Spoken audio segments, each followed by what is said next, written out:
Hello दोस्तों, कैसे हैं आप सब। उम्मीद है आप अच्छे होंगे। दोस्तों, आज की वीडियो में बहुत खास और नया हम लेके आए हैं। तो आज की वीडियो में हम लेके आए हैं जो मॉडर्न हिस्ट्री है उससे जितने भी गवर्नर जनरल आते हैं और वायसराय आते हैं तो उनसे हम रिलेटेड सारे क्वेश्चंस लेके आए हैं। तो इससे बच्चों का बहुत ज़्यादा डाउट रहता है कि गवर्नर जनरल और वायसराय पता नहीं कौन कौन आ जाते हैं, किसी कहाँ कहाँ से आ जाते हैं। तो वो कंप्लीट इस वीडियो में आपको देखने को मिल जाएगा। तो इसमें जितने भी क्वेश्चन से रिपीट होते हैं, जितने भी क्वेश्चन आते हैं, तो वो कंप्लीट वीडियो आपको उसकी वायसराय की ये वीडियो आपको लास्ट तक देखनी है। इस वीडियो में आपको सारे क्वेश्चन से वायसराय से मिल जाएंगे। तो अगर चैनल पे नए हैं तो चैनल को सब्सक्राइब जरूर कर लिएगा। और इससे पहले मैंने आपको 15 प्रैक्टिस सेट करवा दिए हैं आरआरबी के जितने भी एग्ज़ाम हैं उन सभी के लिए। जीके के क्वेश्चंस जो प्रीवियस ईयर के आंसर की आती हैं उन सभी के हमने क्वेश्चन से निकाल के आपको प्रैक्टिस सेट 15 मैंने कंप्लीट करवा दिए हैं। तो उन सभी प्रैक्टिस सेट की वीडियो आपको जाकर देख लेनी है।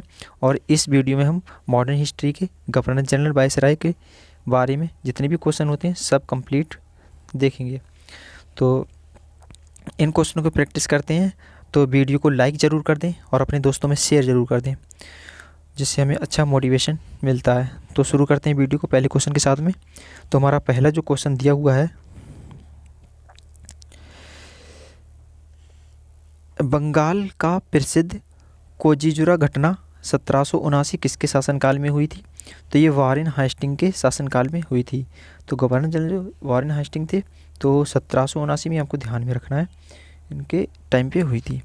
तो क्वेश्चन नंबर 2 दिया है कि भारत के किस गवर्नर जनरल ने 1772 में प्रत्येक ज़िले में 2 अदालतों की शुरुआत की, एक फौजदारी अदालत और एक दीवानी अदालत।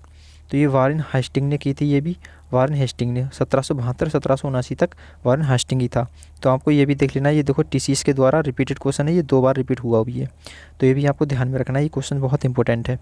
तो शॉर्ट फॉर्म में और स्मार्ट तरीके से आपको कम टाइम में ज़्यादा क्वेश्चन रिपीट करने के लिए ये वीडियो लेके आए हम। तो इनको अच्छे से ध्यान में रख लें और नोट्स भी बना लें। तो हमारा क्वेश्चन नंबर 3 दिया हुआ है कि कौन सी घटना वारेन हेस्टिंग के युग से संबंधित है। तो कौन सी घटना वारेन हेस्टिंग के युग से संबंधित है।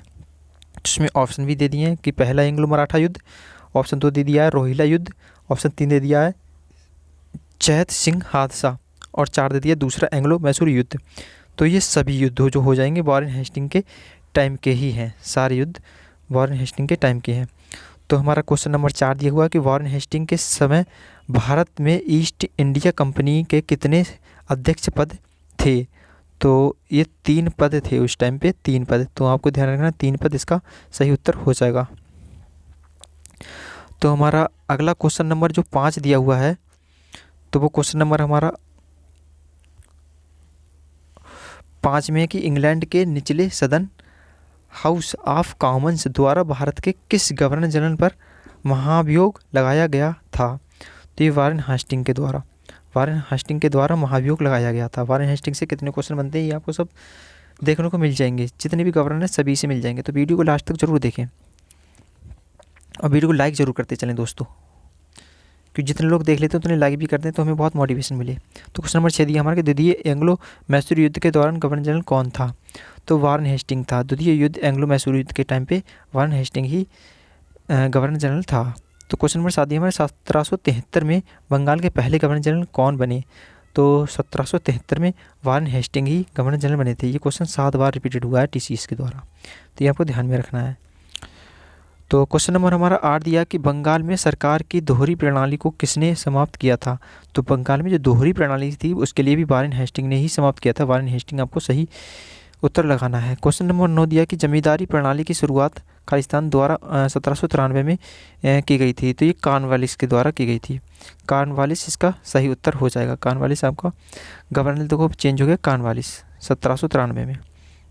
क्वेश्चन नंबर 10 दिया है कि बंगाल का स्थायी भूमि राजस्व बंदोबस्त किसके द्वारा शुरू किया गया था। तो ये बंदोबस्त काल निवास के द्वारा ही शुरू किया गया था। ये क्वेश्चन बहुत ज़्यादा पूछ लिया जाता है। ये क्वेश्चन के लिए कम से कम तो 8 बार रिपीटेड हो गया है। तो ये कॉर्नवालिस जो है, ये वाला क्वेश्चन बंगाल का स्थायी राजस्व बंदोबस्त किसके द्वारा शुरू किया गया था। तो कॉर्नवालिस के द्वारा आपको ध्यान में रखना है। क्वेश्चन नंबर 11 दिया कि भारतीय नागरिक सेवा किस गवर्नर जनरल वायसराय की समय के दौरान शुरू की गई थी। तो ये कॉर्नवालिस के द्वारा ही शुरू की गई थी। तो क्वेश्चन नंबर 12 दिया है कि किस भू राजस्व प्रणाली के तहत जमींदारी को सरकार को एक निश्चित राशि के भुगतान के अधीन अपनी संपत्ति हस्तांतरित करने का अधिकार दिया गया था।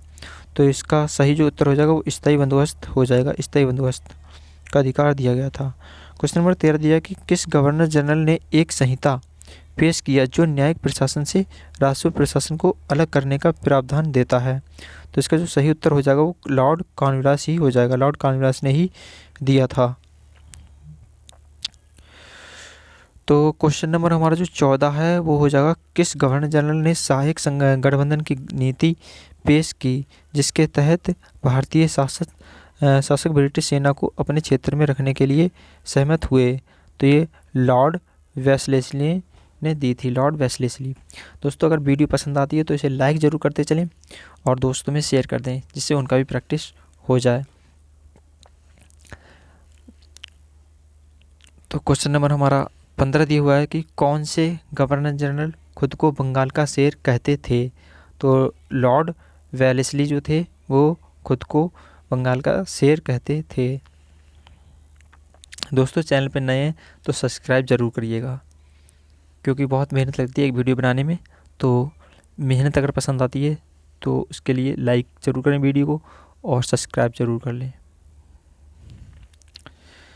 तो क्वेश्चन नंबर हमारा 16 देखिए 1800 में कोलकाता में फोर्ट विलियम कॉलेज के संस्थापक कौन थे। तो 1800 में Richard Wellesley fort William college के संस्थापक थे। बहुत इससे क्वेश्चन आता है तो फोर्ट विलियम जो कॉलेज है उसके रिचर्ड वेलेस्ली ध्यान में रखना है आपको। तो क्वेश्चन नंबर 17 दिया हमारा कि लॉर्ड मिंटो ने अमृतसर की संधि 1809 से पहले ठीक पहले रणजीत सिंह के पास शांति बनाने के लिए किसे भेजा था। तो ये चार्ल्स मेटकाफ को भेजा था, चार्ल्स मेटकाफ इसका सही उत्तर हो जाएगा। क्वेश्चन नंबर 18 दिया कि अमृतसर की संधि कब हुई थी। तो अमृतसर की जो संधि है वो हमारी 1809 में हुई थी, 1809 इसका उत्तर सही हो जाएगा। तो जो आपको ध्यान में रखना है। क्वेश्चन नंबर हमारा 19 दिया हुआ है कि लॉर्ड हेस्टिंग ने खालिस्तान की शुरुआत की जहां ईस्ट इंडिया कंपनी ने दावा किया कि उसका अधिकार सर्वोच्च था और इसलिए उसकी शक्ति भारतीय राज्यों की तुलना में अधिक थी। तो इसका सही उत्तर जो हो जाएगा वो पॉलिसी ऑफ परमाउंटसी हो जाएगा, पॉलिसी ऑफ परमाउंटसी इसका सही उत्तर दिया है। ये रिपीट हुआ है 2 टाइम्स से। तो हमारा अगला क्वेश्चन दिया हुआ क्वेश्चन नंबर 20 है कि उस गवर्नर जनरल का नाम बताइए जिसने अंग्रेजी को शिक्षा का माध्यम बनाने के मैकाले के दृष्टिकोण को स्वीकार किया। तो ये लॉर्ड विलियम्स बेंटिंग हो जाएगा। लॉर्ड विलियम बेंटिंग्स ने 1835 में मैकाले के दृष्टिकोण को स्वीकार किया था अंग्रेजी शिक्षा बनाने के लिए। तो अंग्रेजी शिक्षा की शुरुआत किसने की, तो मैकाले ने की थी। उसके लिए स्वीकार किसने किया था, लॉर्ड विलियम बेंटिंग ने किया था। तो ये आपको ध्यान में रखना है। 1835 से अंग्रेजी शिक्षा हमारी स्टार्ट हुई थी। तो बहुत ही इंटरेस्टिंग क्वेश्चन आपको आगे देखने के लिए मिलेंगे, तो वीडियो को लास्ट तक जरूर देखते रहें। तो क्वेश्चन नंबर 21 दिया कि किस विनिमय ने सरकारी सहायता प्राप्त स्कूल और कॉलेजों में अंग्रेजी शिक्षा का माध्यम अनिवार्य कर दिया था। तो मैकाले मिंट 1835 इसने शिक्षा का माध्यम अनिवार्य कर दिया था सभी स्कूल और कॉलेजों में, और यही लॉर्ड विलियम बेंटिंग ने इसके लिए स्वीकार किया था।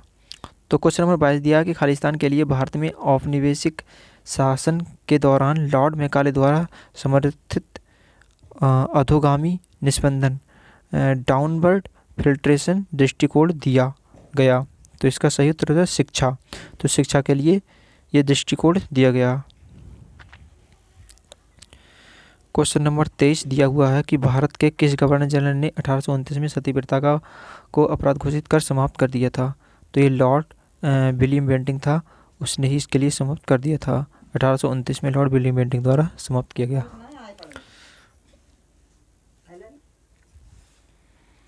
हमारा क्वेश्चन नंबर 24 दिया है कि बंगाल का अंतिम गवर्नर जनरल कौन था। तो बंगाल का जो अंतिम गवर्नर जनरल था वो विलियम बेंटिंग था। विलियम बेंटिंग इसका सही उत्तर हो जाएगा। क्वेश्चन नंबर 25 दिया हुआ कि भारत के प्रथम गवर्नर जनरल कौन थे। तो भारत के प्रथम गवर्नर जनरल विलियम बेंटिंग थे। ये आपको ध्यान में रखना है, विलियम बेंटिंग प्रथम गवर्नर जनरल भी थे और बंगाल के तो अंतिम थे।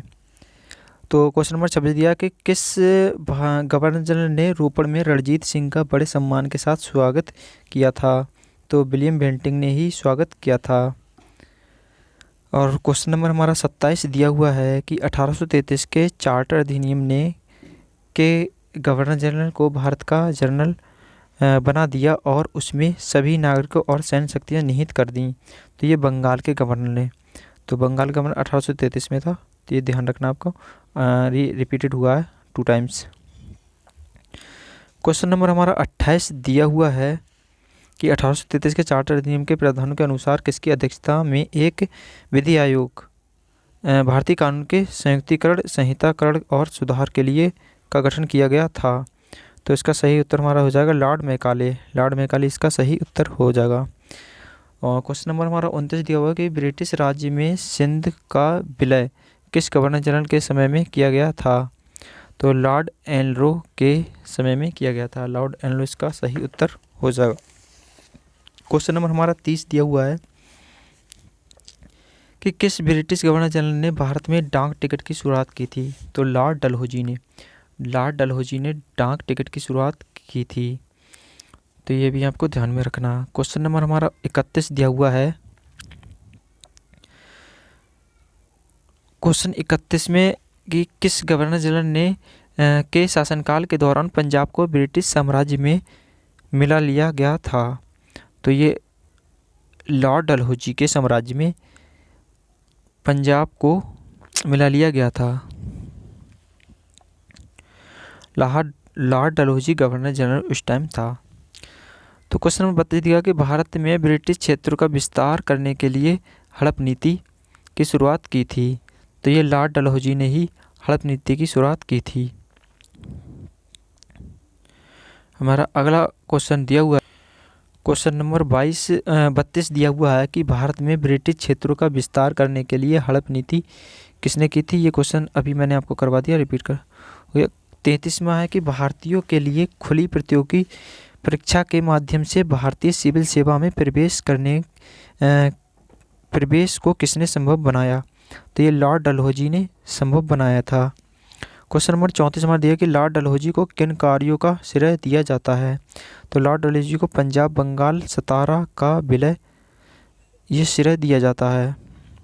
क्वेश्चन नंबर 35 हमारा दिया कि भारतीय विश्वविद्यालयों की स्थापना सबसे पहले खालिस्तान के समय में हुई थी। तो ये लॉर्ड कैनिंग के समय में हुई थी। लॉर्ड कैनिंग इसका सही उत्तर हो जाएगा। क्वेश्चन नंबर हमारा 36 दिया हुआ है कि 1857 के विद्रोह के दौरान भारत का गवर्नर जनरल कौन था।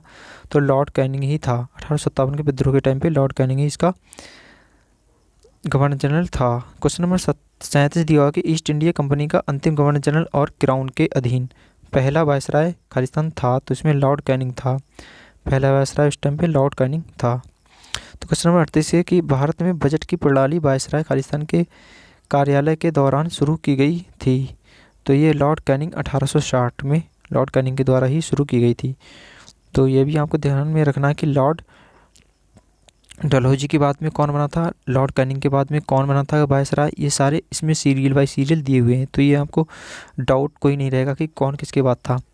तो इसमें सारे क्वेश्चनों को ध्यान। क्वेश्चन नंबर 39 दिया कि किस गवर्नर जनरल ने निर्णय लिया कि बहादुर शाह जफर अंतिम मुगल राजा होंगे, उनकी मृत्यु के बाद किसी भी वंशज को राजा के रूप में मान्यता नहीं दी जाएगी। तो लॉर्ड कैनिंग ने ही ये करवाया था। तो लॉर्ड कैनिंग इसका सही उत्तर हो जाएगा। क्वेश्चन नंबर अगला दिया हुआ है 40 कि लॉर्ड कैनिंग 1 नवंबर 1858 द्वारा कंपनी से क्राउन में सरकार के स्थानांतरण की घोषणा खालिस्तान में की गई थी। तो ये इलाहाबाद में की गई थी। इलाहाबाद इसका सही उत्तर हो जाएगा। क्वेश्चन नंबर 41 दिया हुआ है कि भारत के गवर्नर जनरल को पहली बार वायसराय की उपाधि कब दी गई थी। तो गवर्नर जनरल को 1858 में वायसराय की उपाधि दी गई थी। क्वेश्चन नंबर 42 हमारा दिया हुआ है कि किसके वायसराय काल के दौरान 3 प्रमुख शहर कलकत्ता, मद्रास और बॉम्बे में उच्च न्यायालय अस्तित्व में आए। तो ये जॉन लॉरेंस, तो जॉन लॉरेंस वायसराय के काल में उच्च न्यायालय अस्तित्व में आए थे। तो आज की वीडियो में बस इतने ही क्वेश्चन। कैसी लगी आपको वीडियो ये कमेंट में ज़रूर बताएं, और अगर चैनल पे नए हैं तो इसे सब्सक्राइब ज़रूर करिएगा दोस्तों। तो मिलते हैं अगली वीडियो में। तो आज की वीडियो में बस इतने ही क्वेश्चन थे। तब तक के लिए खुश रहिए। जय हिंद।